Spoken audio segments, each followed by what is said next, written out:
Hello, welcome everyone to Thought Leaders Talk by AVP. My name is MJ. Aalto Ventures program is the entrepreneurship education program at Aalto University. We believe in creating a sustainable future through entrepreneurship. Thriving organizations, high-performing teams, well-being of individuals are the important factors for a sustainable future. And diversity, equity, and inclusion, DEI, are key tools to achieve them, which is why we've invited today's speaker, Katja Toropainen.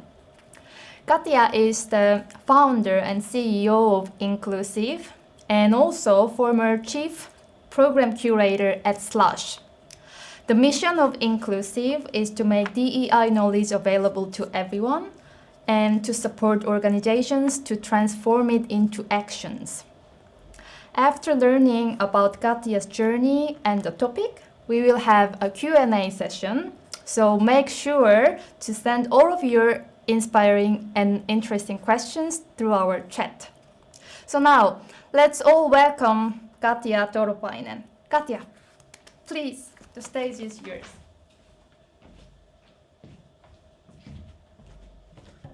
Hi, thank you so much, and it's so great to be here today. And my aim today is to be sharing the founding story of Inklusiiv. And this is part of the story that I actually haven't shared this well before. So thanks a lot for inviting me here. And as a former student at Aalto University, it's a real privilege to be here today. But let's start with me introducing myself and also sharing what kind of things during my studies at Aalto University and also at Slush led me to then also found Inklusiiv. So I'm a girl from small town who ended up studying at Aalto University. There during my studies I also found Slush, ended up spending 2 years there in the leadership team. And after Slush, partly accidentally, founded Inklusiiv, and it became a movement, then a community, and now an organization. And I'm sharing my story here. But in a nutshell, I'm a curious generalist, and I love books and sport. But let's move on to the story.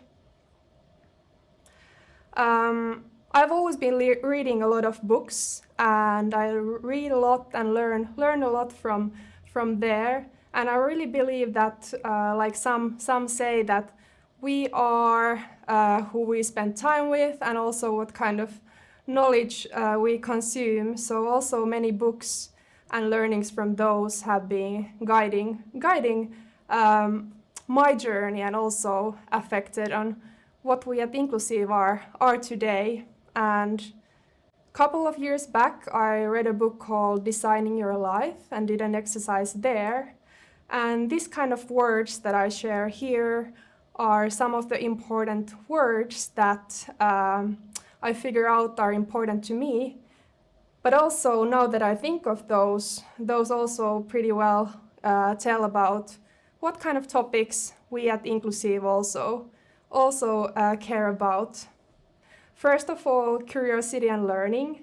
I believe that there's many other people like me there as well who are very curious about different topics and might have felt a little bit of anxiety when at school or somewhere someone has said that you just need to find that one career or one passion and that's it.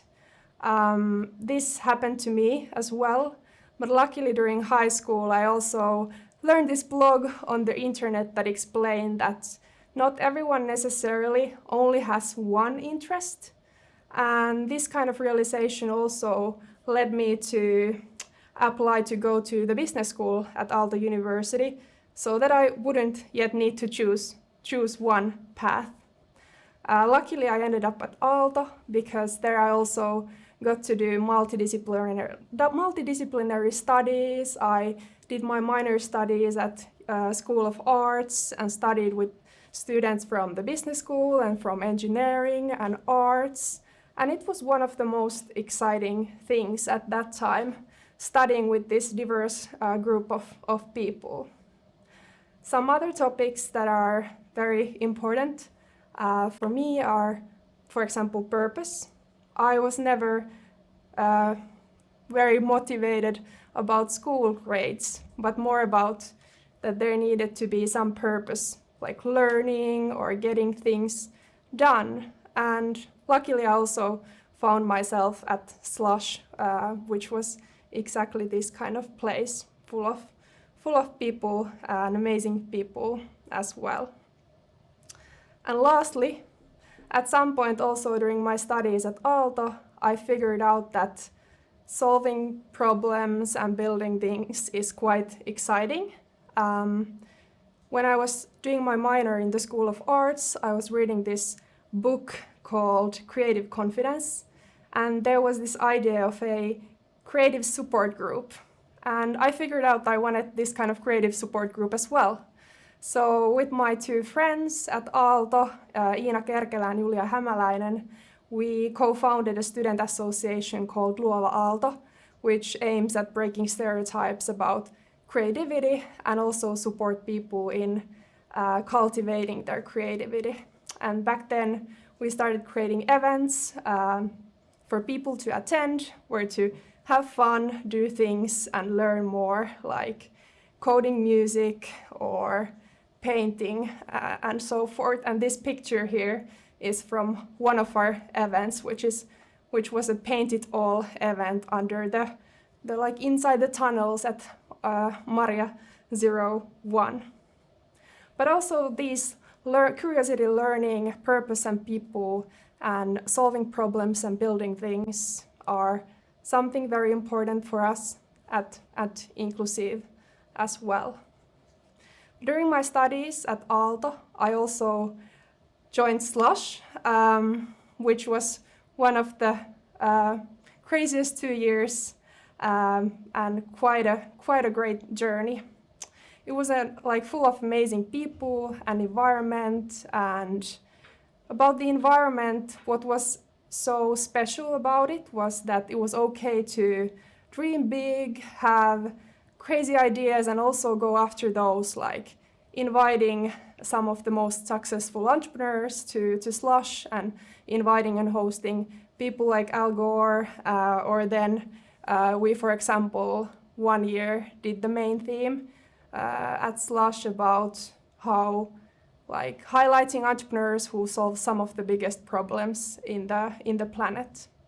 It was great fun getting to do things, get things done, and also maybe get more responsibility than I could have imagined getting anywhere elsewhere at that age of 24, 25 years old. And I can only thank that community, all the people there, and my leaders back then, Katariina Helaniemi, and also when I was in the leadership team for the first year, the CEO Marianne Vikkula, because one of the biggest learnings from there as well are that when I didn't yet know myself what I was capable of doing, or I didn't know whether I would be able to do and carry all that responsibility, Marianne was like seeing the potential in me, and everyone in the team was just encouraging everyone and supporting everyone and also giving opportunities. So it was a supportive environment and got to learn more. And more importantly, or not more importantly, but in addition to that, I also got to meet up with entrepreneurs and investors with really interesting insights and see how awesome people there are and how in communities people support each other and help each other out. And about Slush, one nudge for me towards entrepreneurship was also asking feedback from people. So something I still remember clearly was that during my slush years, when I asked from my colleague Emma feedback, and I was hoping to hear something like about maybe my operational skills so that I could go work in a startup or something, then I perhaps heard something else that I expected, and it wasn't maybe what I wanted to hear, but it was what I needed to hear to also learn about my strengths and weaknesses as well. And it has helped me to also identify where to go, and I believe that one of the best learnings is to actually ask feedback from others, and that way also help to learn more about where one should go. And then still one thing that I learned during the same times was the beauty of teamwork, how, you know, every one of us have our strengths and also weaknesses, but the beauty of teamwork is that when you work with other people, they excel at some things that you might not be the best at yourself. And this reminds me also about working with our CEO Julia Hämäläinen at Inklusiiv, who is definitely excelling at so many things I'm not that great at, but I have my strengths and all the other people have theirs, and it's just beautiful when people come together and team works and everyone gets to excel at what they're great at. This brings me to the topics when I started to learn more about diversity, equity, and inclusion topics. So during slush years, I started noticing these topics more. People were talking about it, especially in places like London, San Francisco Bay Area, and outside of Finland. And I started wondering also what was the responsibility of our speaker lineup at Slush, and learn about history of tech, also like about experiences that women founders and founders from underrepresented backgrounds had. And this slide is a slide from the presentation that me and my two colleagues at Slush had to our team in 2018, and it still reminds me of why we need diversity so that we can build a better world together, because we all have our different life experiences and perspectives, and together we're stronger and more able to solve important problems and go further. And sometimes we don't choose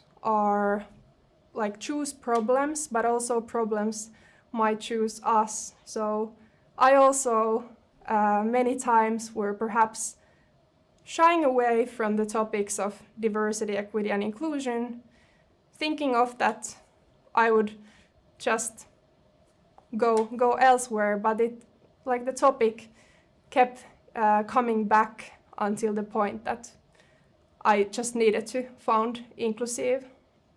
And at this point, also, it's perhaps good to say that it's also important to acknowledge our privileges. So these issues only became very clear to me when I joined the tech industry as a woman, and that's also a privilege. And it's also a privilege to get to be here today and get to speak about these topics. And I want to acknowledge that there's still many other voices that need to be heard and are not yet heard enough.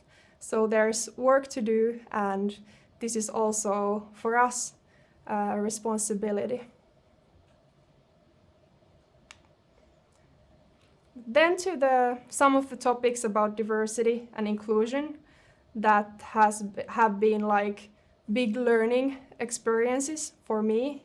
So think about it, like what kind of person comes to your mind when you're thinking of let's say, thinking of a CEO or coder or investor. And before COVID started, I asked this a lot in events where I was speaking, and in most of the cases, most of the people had the same answers to these. And most people think that, like, for example, in case of a coder, there's a stereotype that it's a white man because most of them hold these positions.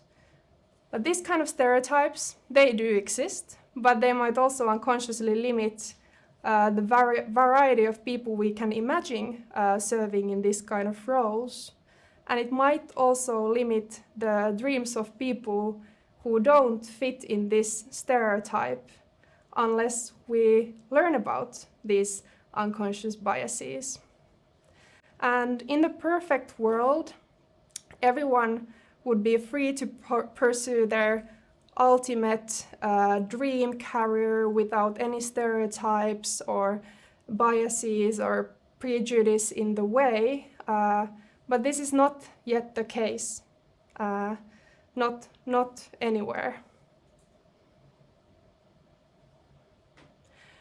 But then at Slush, I started learning about, for example, about tech and investing and startups.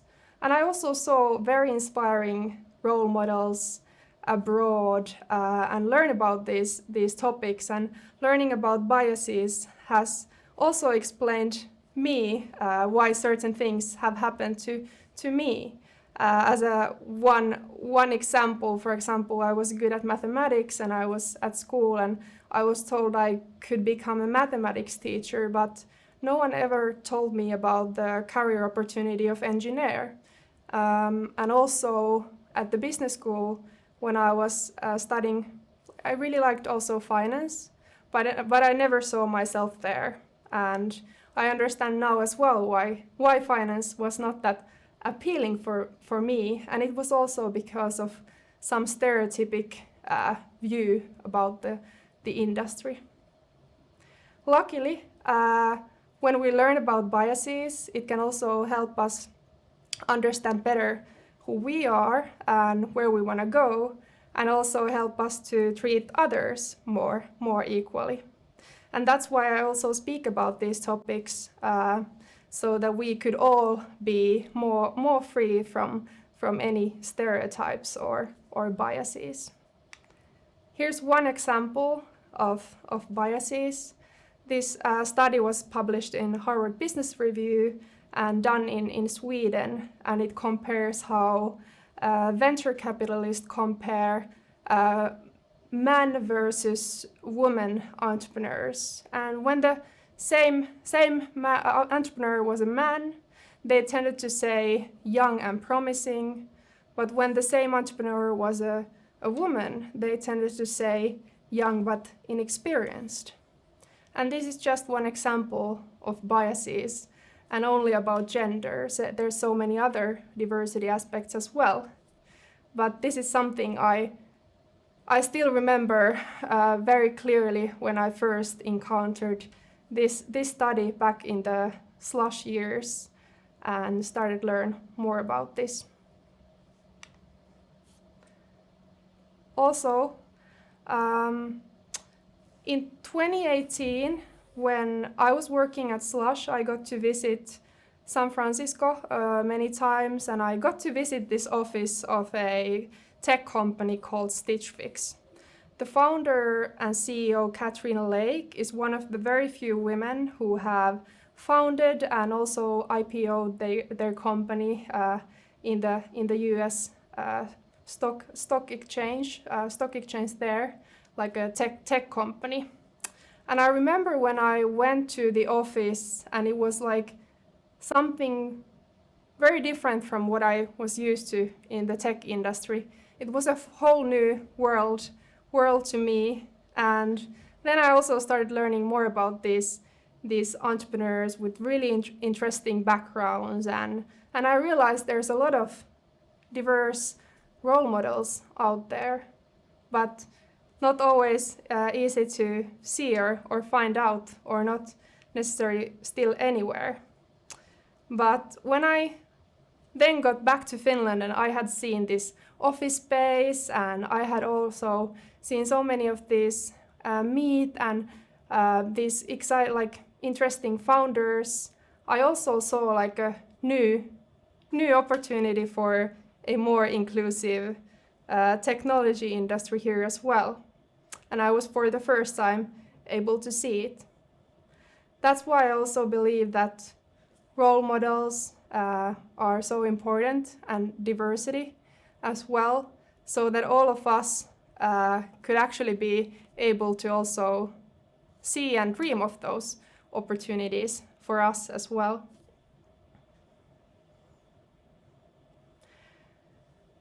And also there's, for example, a study that found out that women students perform better in science when the images in their textbooks include more women scientists. And this is also only just about gender, but diversity is a much more and much complex topic. One of the things as well, I realized that many big businesses, it felt like everyone was talking about diversity, equity, and inclusion, but I didn't see the same discussion here in Finland. So I kind of wanted to do something about it, but I also didn't think it was me who was going to do something about it. And I had been speaking about these DEI topics at Slush and elsewhere for a longer while, and I felt that no one was yet talking about this in the context of Finnish technology industry. At least it wasn't out there. There wasn't enough discussions. And at the same time, I was an introvert. My biggest fear was public speaking, and I didn't really want to put myself out there until one day I realized that if I was so worried about the lack of female founders and this kind of topics, if I didn't go that path myself with all of the experience and knowledge I got at Slush, I couldn't complain about this topic anymore. And that's when my thinking started to change, and I knew I needed to do something about the topic. And I've also heard this kind of quotes like that the world is changed by your example and not by your opinion. And also I've heard from entrepreneurs that the best way to do something is just do it yourself. Do it yourself. That's how the change happens. So I wanted to be somehow part of building a more inclusive tech industry and also work life. And now we're starting to get towards the time when Inklusiiv started to be born.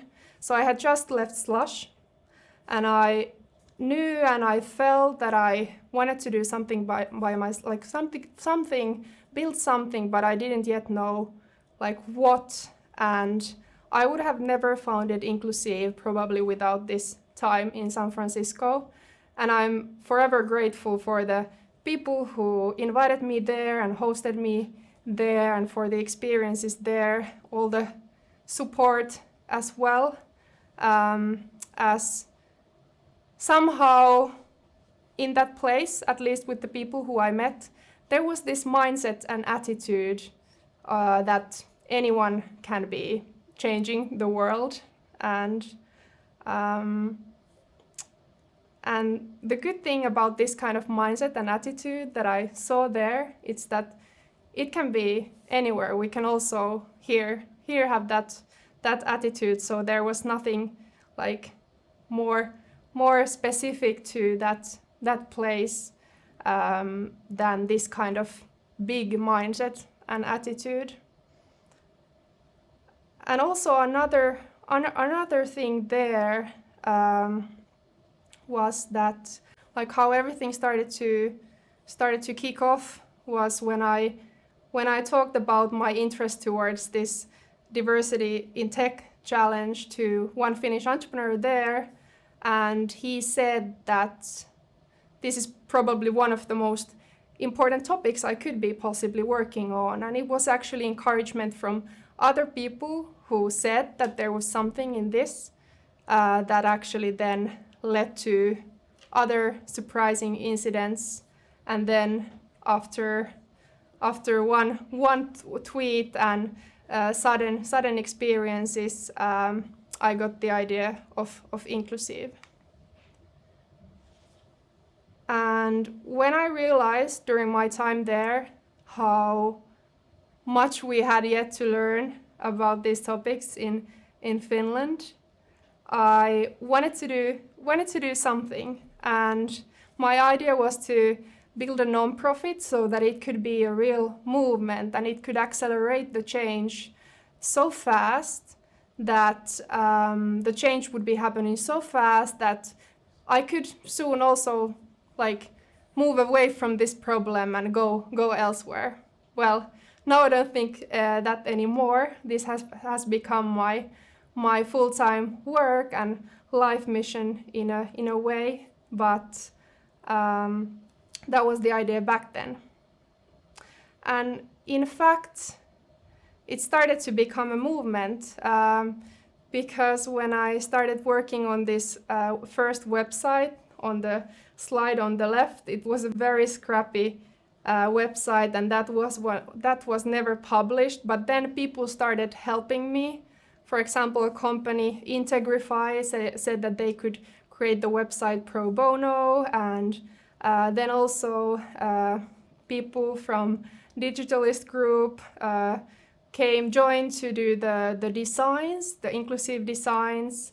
And then also my former Slush colleagues, Venla, Alex, and Ville from Bo, they just also joined to help out with coming up with the storyline and name. And it was actually Alex who came up with the first kind of name of Inklusiiv that resembled that one. So basically, there were a lot more people as well, but since the beginning, it was a community, and it was a group of people who came together to contribute and do this first website and first campaign that was then launched. And then also business people joined as supporters, giving their comments and supportive comments on the website. And that's when it started. That's when I noticed that there was something about this, because so many people got interested and wanted to join. And this movement started, and then it became a community as well. There has been a lot of people who then were tweeting about it, joining, messaging, spreading the word, and a lot of people and companies also joined publishing their diversity numbers. And after that, I started getting so many emails that I started booking meetings with people who became community members, and then also business people who wanted to advance these topics but didn't know how. And after these meetings with people from companies, the idea of Inklusiiv was born to support organizations to find out knowledge, research, and tools, like very concrete actions, best practices to take into actions so that we could concretely change something. And from this first campaign, then eventually we became an association and a larger community. And there's no chance, no way for me to be addressing everyone and thanking everyone who's been part of this journey.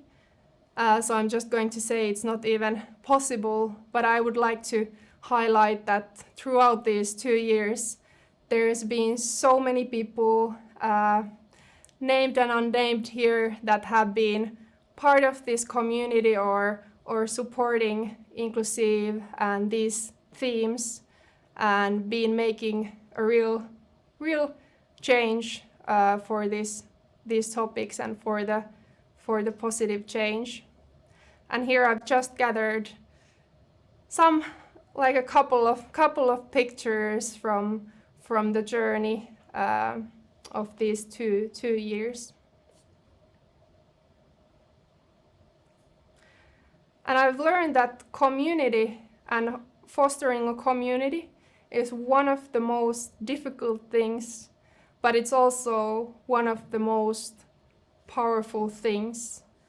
And that's why I believe that still going forward, we need to ourselves all the time learn more, become better, and develop so that we can, together with the community, accelerate change.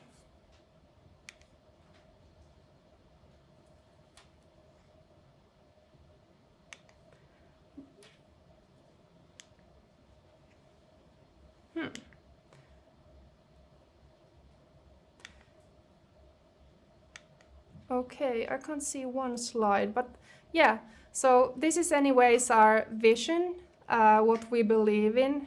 We believe and we know that with tools around diversity, equity, and inclusion, we can build better workplaces, company cultures, and businesses. There's so much research and studies out there, and there's also so much best practices that we just need to, figure those out and start taking those into action. But at the same time, it's good to acknowledge that these are also really systematic and complex issues. So if it was easy to just do well in these, we would already be doing so. But there's no individual or organization or society that is perfect or that has already figured out everything. And that's why this is a journey of learning and development. And it's also good to stay humble during this journey. How we do this is that we at Inklusiiv, we're building a growing community of organizations and supporting them in learning and implementing best practices around DEI. We also create different projects, events, and content that support making of working life more diverse, equitable, and inclusive. And on top of that, also we provide services and consulting for organizations to support them even more in these topics. And here's some benefits that can come out of investing in tools around diversity, equity, and inclusion. It can support business growth and increase profits. It can help in attracting and engaging talent and retaining talent. It can improve decision-making and problem-solving, increase creativity and innovation. And it also brings on table like the variety of different perspectives and can improve company reputation. And these are some topics just important for companies and organizations to acknowledge. But also with these tools, we can build better societies and build a better world. But with Inklusiiv, we focus on the working life and workplaces.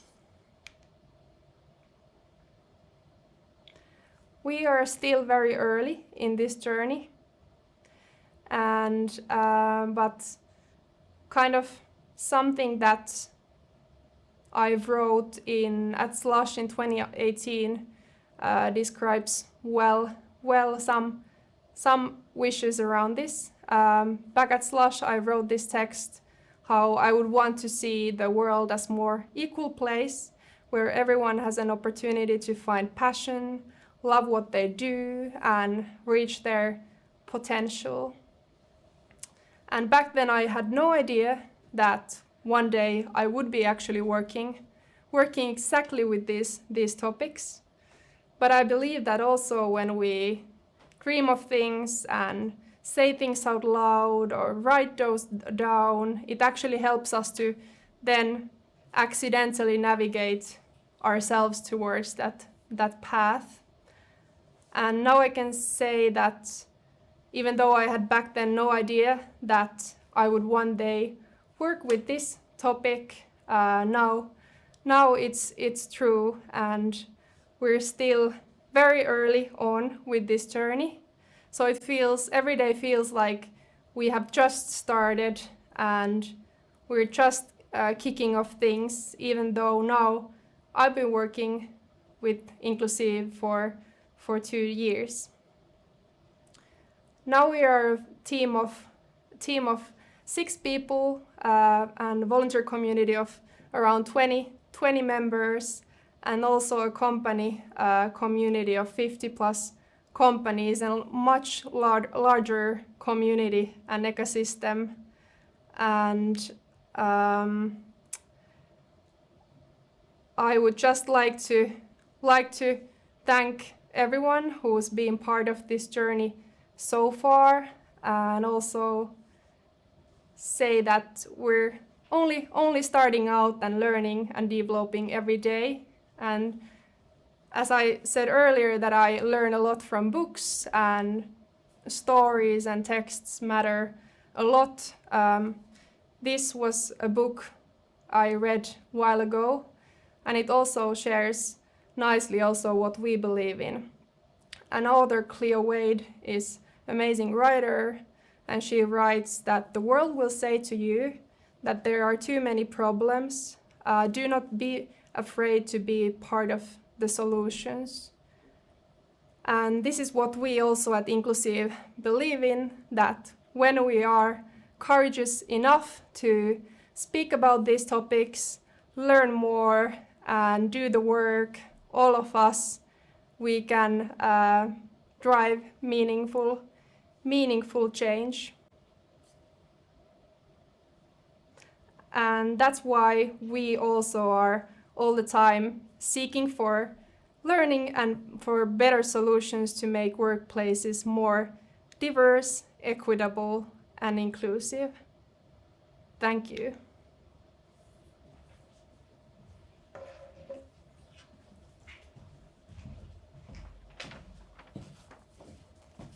Yeah, thank you, Katja. What an inspiring journey. I personally really enjoyed hearing your personal story. Sorry. Yeah, I'll take off my mask for a while. I'm pretty sure that our audience wants to know more about and discuss with you. So how about we take a 5 minutes break before we dive into your questions? Please write your questions on the chat, and we'll be back in 5 minutes. See you very soon.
The first question is from Jessica.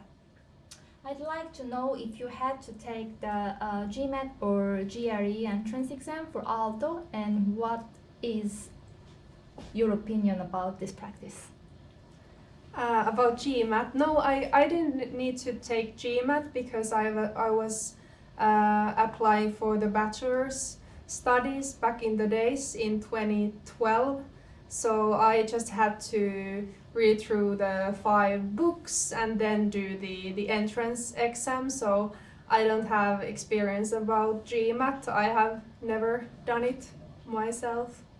I guess that you would like to also know that what are your opinion on this practice? Do you have any thoughts on that?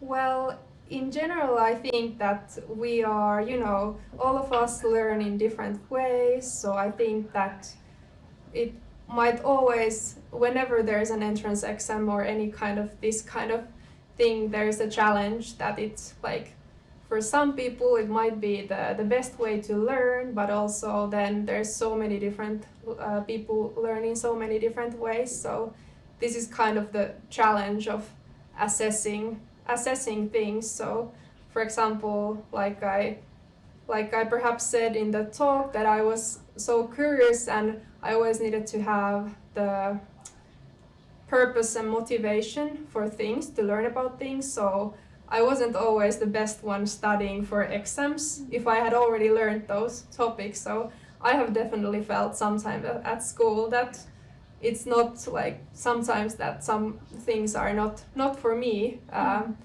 I have not always been the greatest student in everything, but then perhaps only later learned that it's just about different ways of learning. And I believe that we all have very different ways of learning and excelling at, and then we just need to find our environments and place where we can thrive. Yeah, thank you. I hope that answers Jessica's question. When you mentioned about these differences and strength and weakness, let me ask, how can we identify personal strength and weakness? Any tools or tips to share if the students wanna, think about and reflect their strength and personal development? Yeah, that's a great question, and I think that for me the greatest learnings I've had have been when I've been asking feedback from people I have been closely working with, or from friends, because it might sometimes be that we don't ourselves perhaps notice our best strengths or weaknesses as well, or don't notice those. So for me it has been the best way to ask from people who see me and who see how I work and how I am. But then of course as well, like doing exercises about design thinking, or exercises about like figuring out our values and ways of learning or ways of working. I think that we're also able to ourselves figure out quite a lot of stuff. Yeah, good, thanks. And the next question is from Yoni. On top of diversity of example gender, race, ethnicity, age, sexuality, are there resources on the diversity of, for example, education, experiences, personalities in companies? Does Inklusiiv plan to measure these?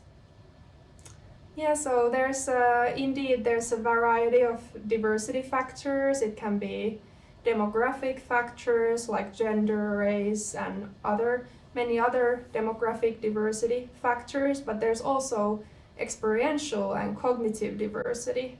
So experiential might need that we have different experiences, like regarding whether we've been living, like in what city or culture we've been living in, or what kind of people we've been spending time with, or what kind of school we've gone to. So these also affect, and then cognitive factors as well. And we haven't yet gone into studying or doing research ourselves about specific diversity factors. We have been focusing on researching kind of the state of diversity and inclusion in workplaces and companies. So there's limitations what to measure as well. But I would guess that there might be some other organizations. There's some research about some other these kind of topics as well elsewhere. So there might be someone already doing it. Cool. The next question is, what can we do in our daily lives to be more inclusive? There are a lot of biases that we might not acknowledge, but to be more, not just an organization, but to be more inclusive person, what can we do in our daily lives? If you can point out a couple of things. Yeah, well, that is a great question, and something indeed that I've learned is how inclusion is about also taking actions and learning, and just being also open to learning more on or unlearning things. So I think one of the most meaningful steps is to actually realize how many different perspectives and experiences we have, so that we should always be improving in listening to other people, listening to other kind of opinions and perspectives, and maybe understand that our own opinion is or something that has been studied might not be the only one opinion or fact, but more kind of be open to other perspectives and learning. Yeah. So like actually listening to others and then be open-minded. Yeah, understanding that there can be on the same topic or on the same thing, there might be a lot of different kind of perspectives or ways to look into it. Yeah, cool. And that was basically the question from the chat, but we also have some questions from the studio.